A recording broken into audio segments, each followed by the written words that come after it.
पाचोरा पोलिसांची मोठी कारवाई. बसस्थानकावरील महिला पिकपॉकेट टोळी जेरबंद. पाचोरा बसस्थानक आणि गर्दीच्या ठिकाणी प्रवाशांचे खिसे कापणाऱ्या टोळीचा पाचोरा पोलिसांनी पर्दाफाश केला आहे. या कारवाईत 3 महिला आरोपींना अटक करण्यात आली असून त्यांच्याकडून एकूण 32,400 रुपयांचा मुद्देमाल जप्त करण्यात आला आहे. ठळक मुद्दे. घटनेची पार्श्वभूमी 3 नोव्हेंबर 2025 रोजी वृद्ध प्रवासी श्रावण पाटील यांचे 13,400 रुपये बसमध्ये चढताना चोरीला गेले होते.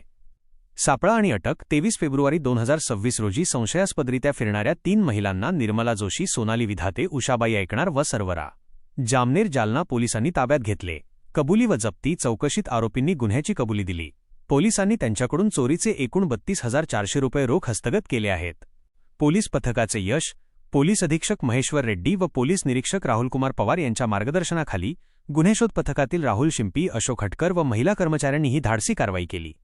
आवाहन. प्रवाशांनी गर्दीच्या ठिकाणी आपल्या मौल्यवान वस्तूंची काळजी घ्यावी. संशयास्पद व्यक्ती आढळल्यास तात्काळ पोलिसांशी संपर्क साधावा.